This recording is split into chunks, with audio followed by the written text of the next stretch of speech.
Friends, एक बहुत अच्छी खुशखबरी लेकर के आपके सामने उपस्थित हूं मैं। और जैसा कि आप यहां पर व्हाइट बोर्ड पर देख रहे हैं कि एसएससी जीडी की जो वैकेंसी है वो आ चुकी है। एसएससी यानी कि स्टाफ सिलेक्शन कमीशन, यहां पर मैंने हिंदी में लिख दिया है कर्मचारी चयन आयोग। और जीडी यानी कि जनरल ड्यूटी, सामान्य ड्यूटी, इसकी आपको पता है कि वैकेंसी जो है वो अनाउंस्ड हो चुकी है। और मैं आपको बता दूं कि जो इसकी वैकेंसीज के लिए जो फॉर्म फिल इन करने के लिए जो उन्होंने अभी समय दिया है वो फर्स्ट वीक ऑफ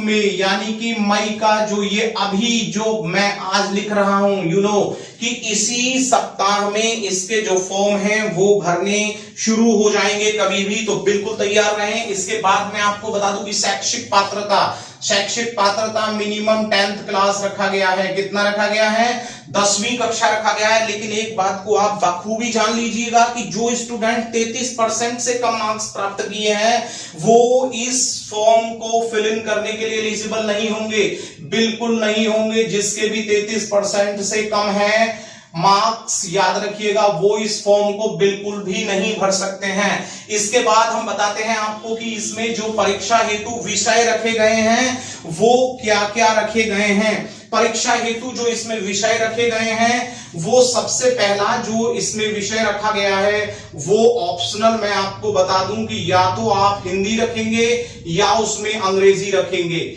ठीक है। और हिंदी और अंग्रेजी में से कोई भी एक ऑप्शनल लेंगे और अंक जो होंगे वो होंगे 25। और इसके बाद जो नंबर 2 रखा गया है वो मैथ्स यानी कि गणित रखा गया है, और गणित के लिए भी जो मार्क्स रखे गए हैं वो रखे गए हैं 25। इसके बाद नंबर 3 पर रखा गया है आपका रीजनिंग यानी कि तर्क शक्ति, और तर्क शक्ति हेतु भी जो इन्होंने यहां पर मार्क्स रखे हैं वो भी रखे हैं 25। और नंबर 5 जो लास्ट है एसएसटी यानी कि सोशल स्टडी और जीके यानी कि जो सामान्य अध्ययन इन्होंने रखा है। सामान्य अध्ययन याद रखिएगा, सामान्य अध्ययन के लिए भी जो इन्होंने अंक वहां पर रखे हैं तो 25। तो इस प्रकार से जो कुल अंक हैं वो कितने रखे गए हैं पेपर के लिए? 100। और मैं इन अंकों के बारे में भी बता दूं कि जो नेगेटिव मार्किंग है वो नहीं रखी गई है। 100 अंक की परीक्षा होगी, नेगेटिव मार्किंग नहीं होगी आपकी, आप इस बात को याद रखिएगा, नेगेटिव मार्किंग नहीं होगी। और जो इसमें समय रखा गया है वो 1.5 घंटा रखा गया है। कितना रखा गया है? 1.5 आवर, यानी कि आप इसे कह सकते हैं कि 90 मिनट्स का समय जो है वो रखा गया है। 90 मिनट्स का इसमें जो है वो समय रखा गया है। इसके बाद मैं आपको बता दूं कि इसके लिए जो इन्होंने एज रखी है, मैं हाइट से पहले यहां पर एज की बात करना चाहूंगा। जो उन्होंने एज रखी है वो उन्होंने बोला है कि 1/7/2021 को 18 वर्ष पूर्ण होना चाहिए। कितना पूर्ण होना चाहिए? 1/7/2021 को 18 वर्ष पूर्ण होना चाहिए।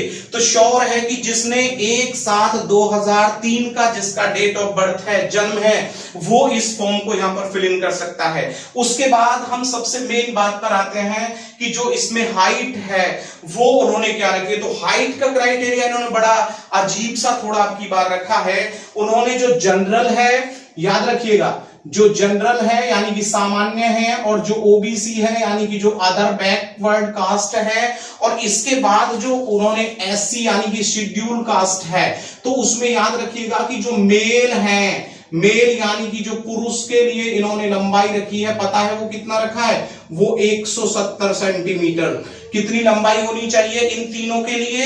170 सेंटीमीटर होना चाहिए। लेकिन अगर हम यहीं पर ही बात करेंगे फीमेल की, किसकी बात करेंगे हम? जनरल, ओबीसी और एससी के ही लिए यदि हम यहां पर फीमेल को ले आते हैं, किसको ले आते हैं? फीमेल को, यानी कि हम महिला को ले आते हैं। किस पर ले आते हैं? महिला को। जनरल में, ओबीसी में और एससी में यदि हम महिला को लेकर के आते हैं तो उन्होंने लंबाई जो रखी है वो 162.5 सेंटीमीटर का रखा है। कितना रखा है? 162.5 सेंटीमीटर। और अगर हम एसटी की बात करते हैं, किसकी बात करते हैं हम यहां पर? ये तो हमने इन तीनों कैटेगरीज की बात की। अब यदि हम यहां पर लेकर के आते हैं एसटी के लिए, अगर हम हाइट लेकर के आते हैं, किसके लिए लाते हैं हाइट? एसटी के लिए यदि हम हाइट लाते हैं तो जो मेल है, क्या है? मेल है उसके लिए 162.5 सेंटीमीटर रखी है। मेल के लिए कितनी रखी है? 162.5। और जो फीमेल है, क्या है? फीमेल है, उसके लिए इन्होंने लंबाई को बहुत कम कर दिया है और वहां पर रख दिया है 150 सेंटीमीटर रख दिया है। तो ये आप लंबाई को समझ गए होंगे कि लंबाई का क्राइटेरिया इन्होंने क्या रखा है। अब इसके बाद हम यहां से आगे बढ़ते हैं, और जब हम यहां से आगे बढ़ते हैं तो हम यहां से आगे देखते हैं कि इन्होंने जो लंबाई तो हमने बता दिया जनरल ओबीसी एससी का भी, और लंबाई हमने बता दिया एसटी के लिए भी इन्होंने क्या रखा है। अब हम यहां से आगे बढ़ते हैं तो एज को देखते हैं। एज में हमने बताया कि 1/7/2021 को 18 वर्ष सभी कैटेगरीज के लिए पूर्ण होना चाहिए, लेकिन इन्होंने थोड़ा अलग रखा है।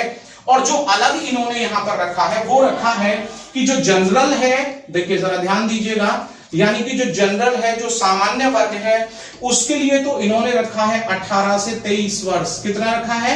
18 से 23 ईयर्स। 18 से 23 वर्ष उसकी जो है वो एज होनी चाहिए। किसकी होनी चाहिए? जनरल की होनी चाहिए। और जो उन्होंने रखा है ओबीसी को, यानी कि अदर बैक कास्ट को रखा है, तो उसके लिए इन्होंने रखा है 18 से 26 ईयर्स। 18 से 26 ईयर्स जो है उसकी एज होनी चाहिए ओबीसी के लिए।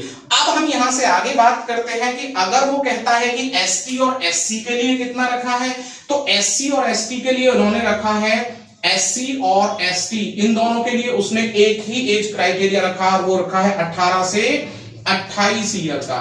कितना रखा है? 18 से 28 ईयर्स का जो है इन्होंने वो क्राइटेरिया रखा है।